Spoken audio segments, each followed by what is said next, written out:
Hello guys, it is Mechahaulic back here, and today we are doing the second update for the Strider Mech.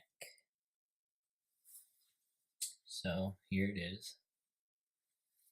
I have done all the legs, just all that, within 2 or 3 days, which is pretty good progress.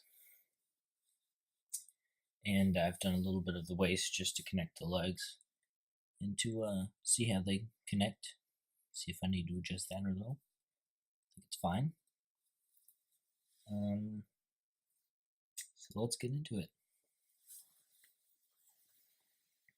So if we take this closer, right there, just look how it connects to the waist area. It's really cool how it spaces out rather than it being straight, which would mean that it's a lot less spaced out that way. And this way gives them more the appearance that he's crouching. And so I'm going to take you in depth. We'll take off a leg and I'll show it to you.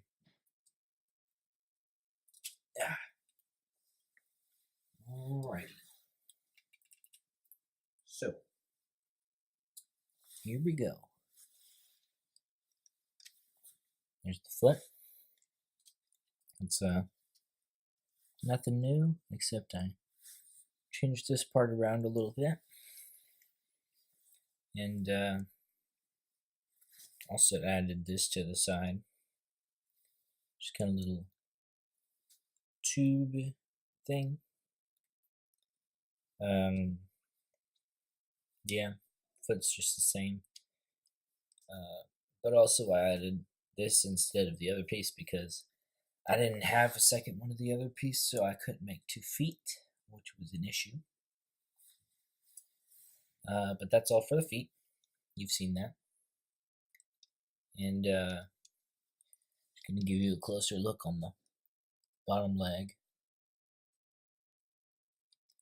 Really love how the back detailing turned out. And this part right here. So yeah. I tried to make it so that it's raised at the front. This kind of ended up bowing out more than I wanted it to. But I think it's fine. I combated it with that little bend right there. Just to make the knee a little bit more realistic. And we got a couple tubes here for oxygen or something. Little piston thing back there.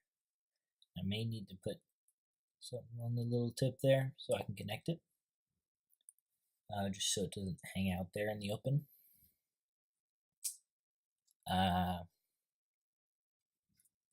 Got another tube over here. Kind of blends in with the body, or the main part of the leg though.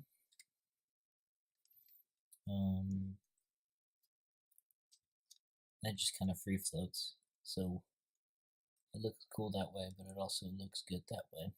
So it just depends on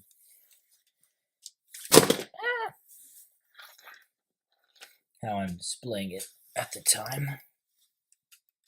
Oops, that was a mistake.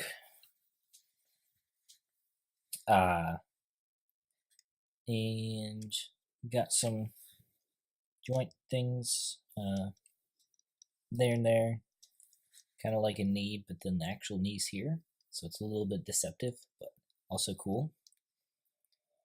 And if you bend away the knee, see that flat surface at the top, which really looks cool when you put it like that, because it's like a bulge right there, and then it goes flat to the knee. If you want it to stand straight, like so, and you can see the joint, or whatever those things are called, from the frame, just connecting it all together. And the wheel kind of things on the sides of the knee. Most mechs have that. It's just kind of a something that acts like a joint. Pretty cool. And I added a few yellow details here and there, just to spice things up a little bit, as if it's like a prototype or something. Or there's moving parts or danger of some sort from that. But got a lot of vent details here. So get 1, 2, 3, and count that as 3, 4, and 2 on the leg right there. 5 actually on the lower leg. So that's really awesome, and I like just the depth that it came out with, and the way it connects to the foot. It just doesn't seem too top heavy, although it is very large. But the foot is kind of wide and short, so it seems that it can support it, and it's very tough. Alright, and so on the front of the knee, I kind of just put a little curved flat spot there. I didn't really know what else to put, but that's just on a jumper plate there. Nothing too fancy. And yeah, if you have any suggestions for what I should put there, comment below. I think it's fine as of now. Got a little thing to give some more detail instead of just being flat on the bottom of this when it's bent. So it sits flush with the knee. And onto the sides, just got some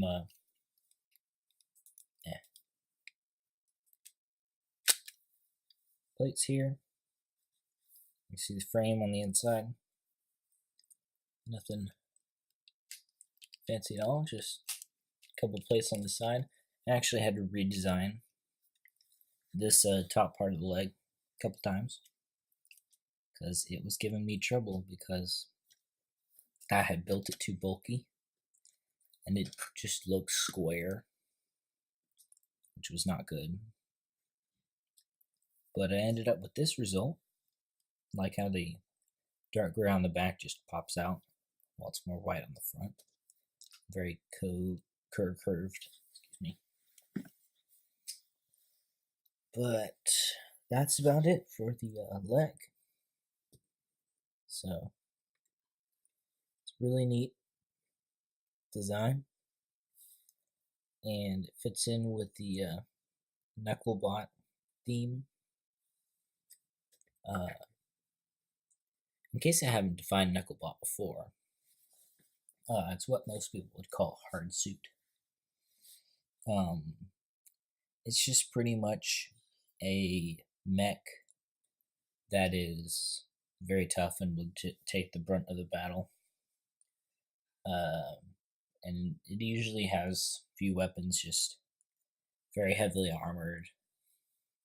Uses its fists or like a sword or hammer or something that would cause a lot of destruction. Sometimes they have little small jetpacks to propel them fast speed across short distances, just get them out of a situation. But their heavy armor does not allow them to have long-range jetpacks. But usually they have some sort of twin cannon or rifle of some sort, and you would find these like at the front of a battle or doing patrol duty. They can be modified very easily, and yeah, that's about it for a knuckle mech. And I made up that terminology myself because I didn't want to just go around saying tough mech all the time. In the waist, I don't really have much, so just kind of there. I'm probably gonna change that front. I've already changed it a couple times, but the back really I just like how it's smooth and then it's just like vents off the side. So I kind of did that pretty well. So this is a normal leg. Push that back. And onto the other leg, which normally would not be any different, but with this leg, you have a lot of yellow, like it's a replacement leg, which is really cool. I really like that piece, and I didn't have two of them, so I just wanted to use it somewhere besides the body. It really seems really weird to put that piece on the body.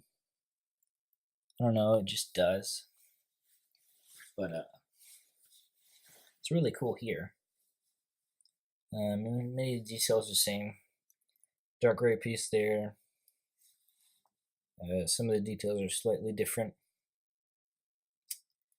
Like, got a different knee cap there, kind of thing. A little yellow there.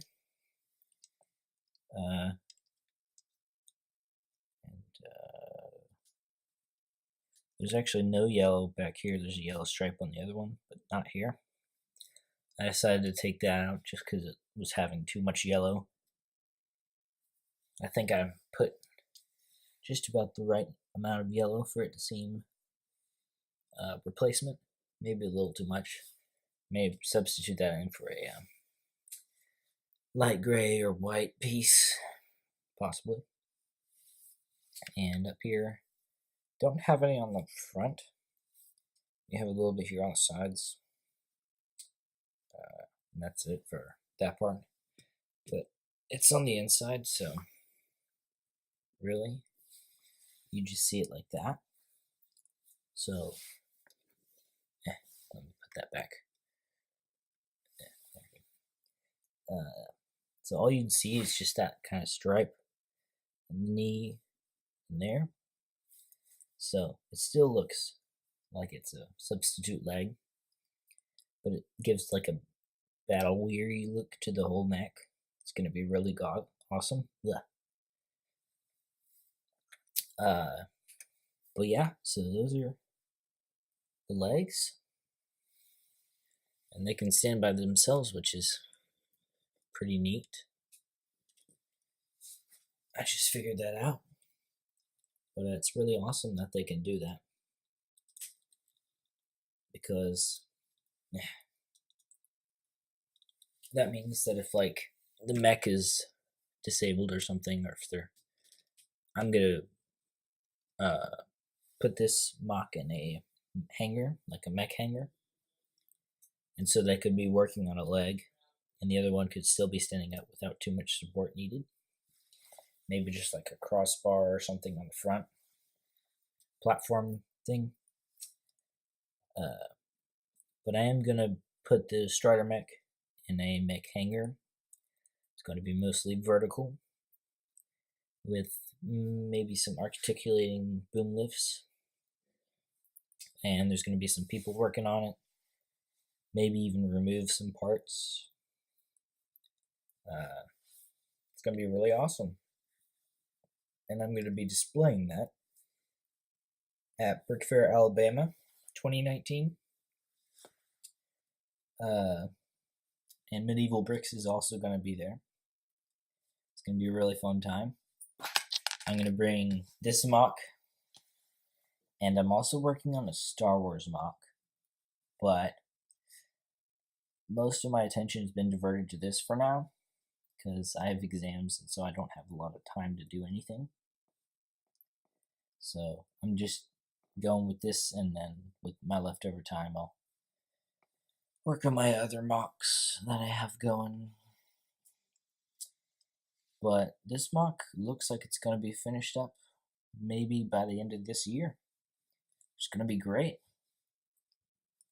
But got the next part of the body, or the. I can't talk today. I'm sorry. We have the body next, which is going to be very hard for me because I cannot do bodies very well as opposed to the rest of the mech. So we'll see how that goes. My bet is going to be have to go through 5 different bodies before I get the one I like. And then that one I may even go back and change later. It's Medieval Bricks and another builder and we have a chat going where we give each other tips and tricks on what we did bad and good about our builds. So it's really helpful to have a kind of peer group thing when you're building, because it gives another opinion besides yourself. And honestly, though, your parents are not the best because they will always say it's good. Usually, most parents. And my sibling, he's just like, he doesn't really care. So, oh well. It's good to have some Lego buddies to let them know your mind and let you know their mind about your builds. But enough about that. Let's keep going. On these ball socket joints right here, I am most likely going to add friction irons. Because, like, if you want the leg, like, kicking out or something, like, if you pick it up, they just all automatically go back to the starter position. So, it's not that good. So, friction irons would help that. I don't know if it'd completely stop it because of the massive weight of this mech. But, you never know. I'm also thinking this mech is going to be about 1.5 feet tall to 1 foot tall. I'm not quite sure about that because, let me lift my camera off the stand. Here's the frame from earlier. And if I go down to more of the level, that's where it should be. But the hands are nearly at level with the knees. So I will probably need to adjust that by making the arms shorter. But we'll see. I mean, I think it's because the hands turned out so huge. Because look, they're so long. So I may need to move this back to there. And then I'll make it easier. Here. Like do something like that. Because it's a lot shorter now. And sure, I can't put anything here now, really. But I think this will do it. I may need to shorten this up a stud. Make the forearm a little shorter. Or maybe it's because the elbows are so big. I don't know. But we'll see about that. Because usually the hands should reach about mid-thigh. Or foreleg. Whatever this is. This little section right here. Whatever that is. It should reach about in the middle of there. Or maybe to the bottom of there if it has long arms. Because a Knucklebot can do that. Anyways. Last thing for this video. Probably going to make my hands out of these wrenches. Because they seem a little big right now. And to some of you, it may not seem that big. But I've looked at some other Knucklebot type mechs. And they use that type of hand for this size usually. I mean, most of them are a little bit smaller. But I think that type of hand would be good because then I could do a normal 5-fingered hand. Yes, the thumb is a finger. And that would be my first 5-finger mech I've ever made. So that would be cool. break history. So that's all for this video, and I hope you guys enjoyed watching. Medieval Bricks and I are getting together about the next Brick Builders episode. Should be within the next 2 weeks. Subscribe, like the video, let me know in the comments what you're thinking. Yeah, see us at Brick Fair 2019 in Alabama. It's going to be a great time. Thank you for watching. Hit the bell if you don't want to miss out on another video, and pray that the Strider Mech will end up good. Bye.